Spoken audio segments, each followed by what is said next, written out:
dunia ini terdapat banyak sekali peradaban yang sudah diciptakan oleh anak cucu Adam. Selama ribuan tahun lamanya, sudah banyak sejarah yang tercipta oleh setiap peradaban. Namun, tidak semua sejarah dan kisah peradaban masa lalu dapat kita temukan jejaknya. Hal ini diakibatkan oleh beberapa sebab, seperti hilangnya literatur yang mereka tulis, atau hancurnya prasasti yang mereka buat. Salah satu kisah tentang peradaban yang sangat luar biasa adalah kisah tentang Zulkarnain. Kisah ini hanya bisa kita temukan di dalam kitab suci Al-Quran. Kisah ini memang benar-benar ada dan telah diketahui oleh masyarakat peradaban masa lalu, namun tidak dituliskan oleh mereka. Hal ini tentunya membuat Al-Quran sangat istimewa.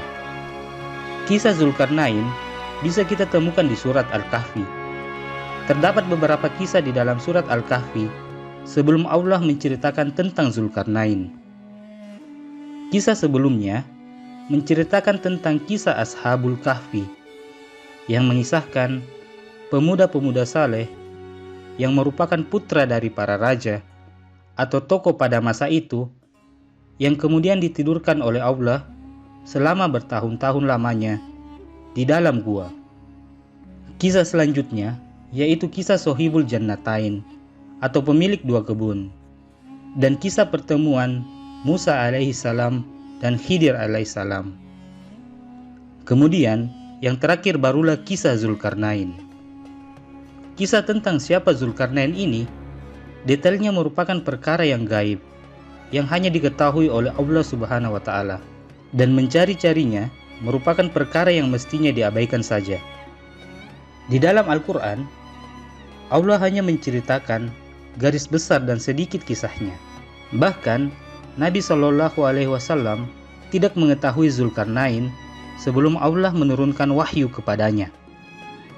Di dalam seri ini akan kami ceritakan tentang kisah Zulkarnain, sang pemilik dua tanduk.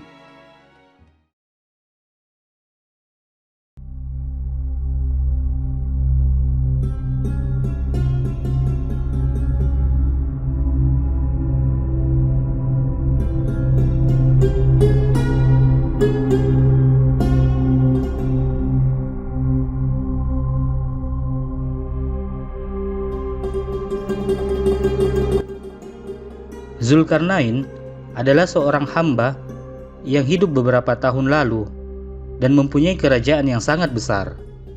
Dia adalah seorang hamba yang telah diuji dengan kekuasaan dan berhasil melaluinya. Karena seperti yang kita tahu, ketika seorang diberikan kekuasaan oleh Allah, kebanyakan dari mereka akan lupa dan lalai. Bahkan cobaan kekuasaan lebih berat daripada fitnah harta bagi manusia. Tentunya, hal ini berdasarkan Al-Quran surat Al-Kahfi yang bisa Anda baca sendiri nantinya, bahwa Zulkarnain di antara orang yang diberikan kekuasaan oleh Allah. Awal kisah mengapa Zulkarnain disebutkan di Al-Quran, karena dahulunya orang musyrik di Mekkah gelisah dengan gencarnya dakwah yang dilakukan oleh Nabi Muhammad, sehingga mereka para musyrikin mencari cara dan celah untuk menjatuhkan dakwah yang dibawa oleh Nabi Muhammad SAW. Salah satu caranya dengan berangkat menuju kota Madinah untuk bertemu dengan orang-orang Yahudi di sana. Karena sebelumnya kota Madinah ditinggali juga oleh kaum Yahudi. Mereka bertanya kepada kaum Yahudi tentang apa yang harus mereka lakukan terhadap Muhammad. Orang-orang Yahudi kemudian memberi solusi tentang permasalahan kaum musyrikin tersebut. Bukan tanpa alasan. Mereka, orang-orang Yahudi tentu mempunyai kitab Taurat dan mempunyai pengalaman terhadap kenabian. Orang-orang Yahudi lantas memberikan wasiat kepada musyrikin Mekkah untuk ditanyakan kepada Muhammad tentang 3 perkara, di mana jika Nabi Muhammad SAW bisa menjawab, maka dia seorang nabi yang diutus.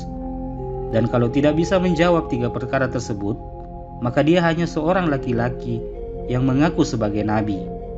Perkara tersebut adalah tanyakan kepada mereka tentang beberapa pemuda yang meninggalkan kaumnya di masa lalu. Apa yang terjadi pada mereka, dan sesungguhnya mereka mempunyai kisah yang menakjubkan. Ini tentunya kisah tentang Ashabul Kahfi. Kedua, tanyakan kepada Muhammad tentang seorang laki-laki yang berjalan jauh sampai menempuh timur dan barat bumi. Apa kabarnya tentang orang tersebut? Dan yang ketiga, tanyakan kepadanya tentang ruh. Dan apa itu ruh? Kalau dia bisa menjawab, maka ikutilah dia, karena sesungguhnya dia adalah seorang nabi. Kalau dia tidak bisa menjawab, maka dia hanya orang yang mengaku sebagai nabi. Dan lakukanlah yang menurut kalian baik. Inilah awalnya sebab diturunkan surat Al-Kahfi yang menceritakan kisah Zulkarnain. Menurut logika sederhana, apa yang ditanyakan orang-orang Yahudi tentang seorang laki-laki yang berkelana dan telah sampai pada barat dan timur bumi tentunya adalah pertanyaan yang sifatnya umum. Siapa laki-laki tersebut? Dan tentunya ini adalah teka-teki. Siapa yang tahu tentang laki-laki ini? Bahkan pada saat itu Nabi Muhammad juga tidak mengetahui, karena Nabi Muhammad juga hanya seorang manusia biasa. Baru setelah 2 minggu, Allah Subhanahu wa Ta'ala menurunkan firman-Nya di surat Al-Kahfi ayat 83-84, di mana Allah mengatakan, "Mereka akan bertanya kepadamu, wahai Muhammad, tentang Zulkarnain. Katakanlah, aku akan bacakan kepadamu cerita tentangnya. Sesungguhnya kami telah memberi kekuasaan kepadanya di muka bumi, dan kami telah memberikan kepadanya jalan untuk mencapai segala sesuatu." Sebelum lebih jauh membahas, pertanyaannya adalah, mengapa dinamakan Zulkarnain? Sudah sejak dahulu, nama Zulkarnain menjadi pembahasan. Bahkan terdapat lebih dari 10 pendapat mengenai nama Zulkarnain. Di dalam bahasa Arab, Karn berarti tanduk, sedangkan Karnain berarti 2 tanduk, dan Zulkarnain bermakna pemilik 2 tanduk. Ada yang mengatakan bahwa benar, Zulkarnain mempunyai 2 tanduk kecil yang keluar di sisi kepala sebelah kanan dan kirinya. Ada yang mengatakan pemilik 2 tanduk karena bisa menguasai Persia dan Romawi. Ada yang mengatakan 2 tanduk karena rambutnya dikepang menjadi 2 ketika berperang. Dan ada juga yang mengatakan bahwa Zulkarnain memiliki 2 tanduk karena dia menguasai timur dan barat bumi. Tentunya, semua ini adalah pendapat. Adapun kebenarannya kita kembalikan kepada Allah, karena perkara ini adalah hal gaib yang hanya Allah yang tahu. Pertanyaan yang lain adalah, apakah beliau seorang nabi atau seorang raja? Tentunya, hal ini juga terdapat perbedaan di kalangan ulama Islam, dan masing-masing mempunyai dalil terhadap pendapatnya. Yang mengatakan Zulkarnain seorang nabi berdasarkan surat Al-Kahfi ayat 86, di mana Allah berfirman, "Wahai Zulkarnain." Di ayat tersebut, Allah seakan berbicara kepada Zulkarnain, sehingga berpendapat bahwa beliau adalah seorang nabi. Kemudian, ada yang berpendapat bahwa Zulkarnain adalah seorang malaikat yang Allah utus ke muka bumi dan menjelma sebagai seorang laki-laki. Dan tentunya, pendapat ini yang paling jauh dari kebenaran. Ada juga yang berpendapat bahwa Zulkarnain bukan nabi yang diutus oleh Allah, melainkan seorang raja yang saleh, dan Allah memberikan kekuasaan kepadanya. Dan pendapat ini juga adalah pendapat yang dipegang oleh Ali bin Abi Thalib ketika beliau berbicara tentang Zulkarnain. Dia berkata, Zulkarnain bukan seorang nabi, bukan juga seorang malaikat, tetapi seorang hamba yang saleh. Di hadis lain juga Nabi Muhammad bersabda, "Aku tidak tahu Usair seorang nabi atau bukan. Aku tidak tahu Zulkarnain seorang nabi atau bukan." Dan tentunya perkara ini kita kembalikan kepada Allah, karena Allah lebih tahu perkara ini dibandingkan manusia manapun. Kemudian, di masa siapakah Zulkarnain hidup? Tidak ada nas yang jelas dan tegas dalam menentukan Zulkarnain hidup di masa siapa. Namun, ada pendapat yang mengatakan bahwa Zulkarnain hidup di masa Nabi Ibrahim alaihissalam.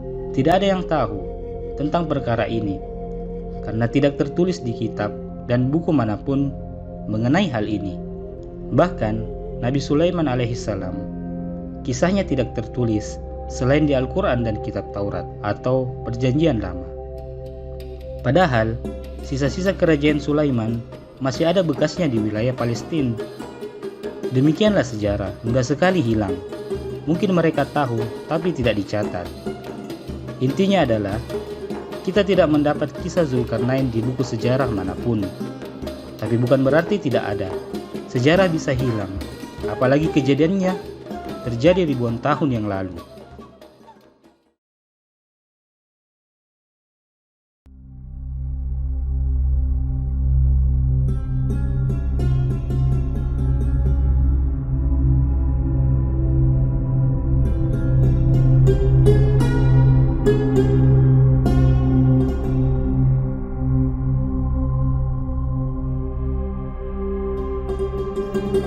Sebagian kisah Zulkarnain yang disebutkan Al-Quran, bahwa dia diberikan kekuasaan di atas muka bumi dan segala sesuatu sebab untuk mencapai kejayaan.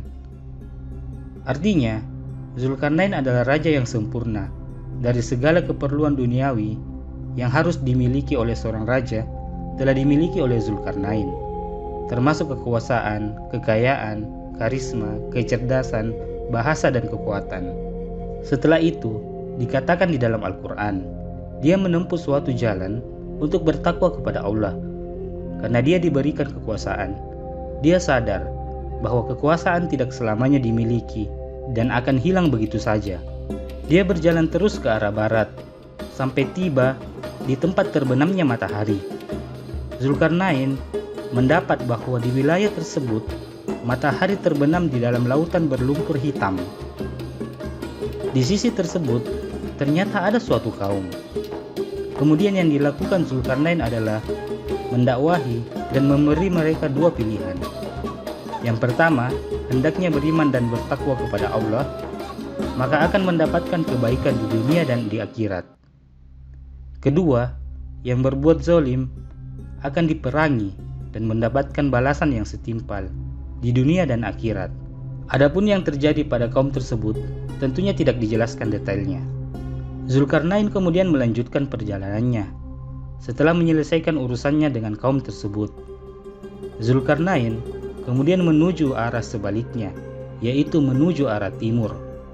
Entah berapa kaum yang telah ditemui, sehingga Zulkarnain tiba di tempat terbitnya matahari, yaitu di bagian timur bumi.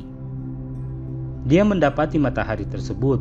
Terdapat suatu kaum yang tidak ada pelindung antara kaum tersebut dengan matahari. Beberapa pendapat mengatakan kaum tersebut tidak menggunakan pakaian sehingga kulitnya langsung terkena cahaya matahari. Ada juga yang berpendapat bahwa kaum tersebut adalah kaum yang jauh dari peradaban sehingga hidupnya beralaskan pasir atau tanah. Ada juga yang mengatakan mereka tinggal di tempat matahari tidak terbenam. Zulkarnain kemudian memperlakukan kaum tersebut seperti kaum yang pertama. Selebihnya tentunya tidak ada yang tahu kecuali Allah tentang kaum tersebut. Selanjutnya, Zulkarnain menempuh perjalanan yang lain. Tatkala Zulkarnain tiba di antara dua gunung, ternyata di belakang gunung tersebut ada suatu kaum yang mereka sampai-sampai hampir tidak paham bahasa. Yang pada akhirnya Zulkarnain dan kaum tersebut saling memahami satu sama lain. Kaum tersebut mengadu dan mengatakan kepada Zulkarnain bahwa sesungguhnya Ya'juj dan Ma'juj melakukan kerusakan di atas muka bumi. Maukah kamu kami berikan upah wahai Zulkarnain? Kata kaum itu, agar kamu bisa membuat dinding penghalang antara kami dan mereka. Perkataan ini adalah bentuk frustasi yang dialami kaum tersebut, karena sejatinya Ya'juj dan Ma'juj adalah kaum yang bengis, mengerikan, sampai-sampai membuat kerusakan di muka bumi. Padahal kaum tersebut tahu besarnya kekuasaan Zulkarnain. Zulkarnain menjawab, apa yang dianugerahkan kepadaku lebih baik daripada imbalanmu. Yang penting, kalian membantu dengan sungguh-sungguh, dan aku akan membuat dinding penghalang antara kalian dengan mereka. Bawalah kepadaku potongan-potongan besi Jika potongan besi tersebut sudah sampai di antara dua gunung, maka nyalakanlah api. Bakarlah potongan besi tersebut. Jika potongan besi tersebut sudah menyalakan api, datangkanlah kepadaku tembaga yang mendidih untuk dituangkan di atas besi yang sudah panas tersebut. Tentunya, tinggi dan besar gunung tersebut tidak ada yang tahu. Hal ini membuktikan peradaban di zaman Zulkarnain sudah sangat maju dengan membuat pelindung di antara dua gunung yang besar, sehingga tembok besar tersebut tidak bisa ditembus oleh Ya'juj dan Ma'juj. Mereka, Ya'juj dan Ma'juj, tidak akan bisa mendakinya, melubanginya, dan ini adalah rahmat dari Tuhanku, kata Zulkarnain. Apakah selamanya dinding ini akan kokoh? Kata Zulkarnain, kalau datang janji Tuhanku, Allah akan jadikan dinding ini lebur dan hancur. Itulah kisah Zulkarnain yang dikisahkan di dalam Al-Quran, yang hikmahnya Allah telah memberikan Zulkarnain kekuasaan yang besar dan luas, namun tetap menisbatkan dirinya kepada Allah Sang Pencipta. Adapun kisah selanjutnya tentang Zulkarnain, kita serahkan kepada Allah, karena perkara tersebut adalah hal yang gaib. Kita hanya bisa mengimani kejadian tersebut karena telah difirmankan oleh Allah. Kisah siapa Ya'juj dan Ma'juj akan dikisahkan dalam seri selanjutnya. Terima kasih telah meluangkan waktunya untuk menonton video ini.